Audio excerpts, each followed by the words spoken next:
I tell people all the time, he's abusive to control you. And people are always like, why though? Like, why would anybody want to control somebody? Why would that be the goal? Let's talk about Chuck Derry. He's the director and co-founder of the Gender Violence Institute. People are so interested, right? What are the root causes of abuse? Like, why? Why are they abusive? And the truth is, we all want to know. And that's why Why Does He Do That by Lundy Bancroft is a best-selling book. So one night, Chuck's hosting a group and he asks all these men, what are the benefits of being abusive towards your spouse? And they all start looking at each other like, what are you talking about? There's no benefits. So he's not surprised, but he presses along and he was like, well, come on, there's got to be some benefits. Otherwise, why would you do it? Now, all it took was one man who said one benefit, and then the rest of the men started to chime in with all of their benefits. You have got to hear this list. Now, right before I get into the list, let me tell you why this is so important. You think he couldn't possibly be doing this on purpose, right? It must be childhood trauma. It must be insert excuse here. These are the reasons listed by the abusers themselves. She's scared and she won't go out and spend money. You get your way. You get to go out. Respect. She won't argue. I feel superior. She's accountable to me in terms of being somewhere on time. I decide. It keeps the relationship going. She's too scared to leave. I get money. I get sex. Total control in decision making. I use the money for drugs. Don't have to change myself for her. Power. I decide where we go. I decide who we see. I decide what she wears. I get to control the children. If she's late, she won't be again. Intimidation. She's scared and can't confront me. I can convince her that she's screwing up. She feels less worthy, so she defers to my needs and wants. She will look up to me and accept my decisions without an argument. I decide her social life and what she wears, so you can keep your image by how she acts. She's to blame for the battering. She's an object. I get a robot babysitter made sex food.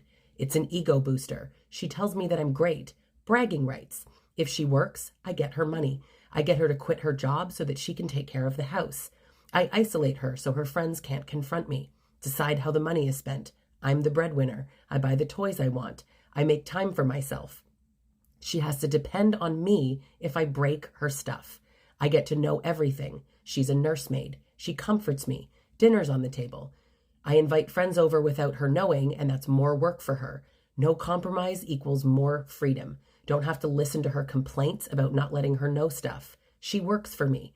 I don't have to help out. I don't have to hang out with her or the kids. I don't have to get up, take the garbage out, watch the kids, do the dishes, get up at night with the kids, do laundry, change diapers, clean the house, bring kids to appointments or activities, mop the floors, or clean the refrigerator. I don't answer to anybody. I do what I want when I want to.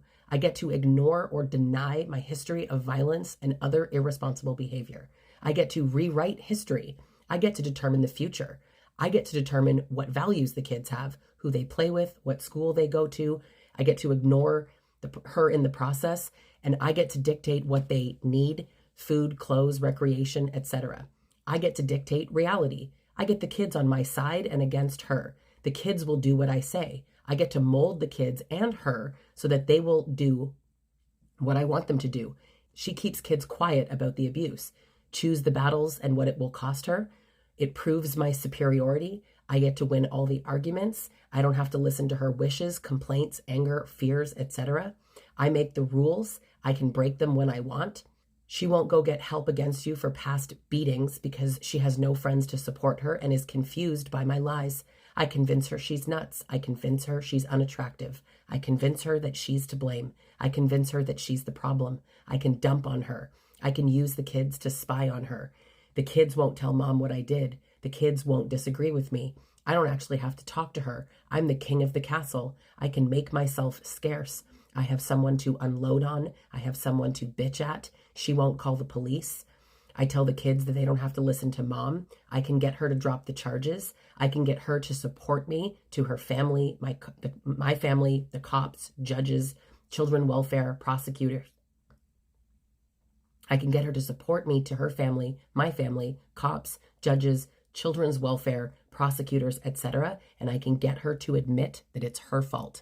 So then Chuck asks them, well, would you ever give this up? Why might you give this up? And here's what they said. They would only give it up to avoid getting arrested, avoid divorce, avoid getting a protection order taken out against them.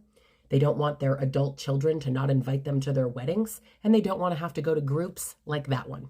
Do not ever think that these men are not doing it on purpose, that they do not know exactly what they are doing. They admit it when they are asked. I am up to here with people saying that it's about childhood trauma. They haven't learned. Their mom was mean. Their ex was a B word. I'm so tired of all of the excuses.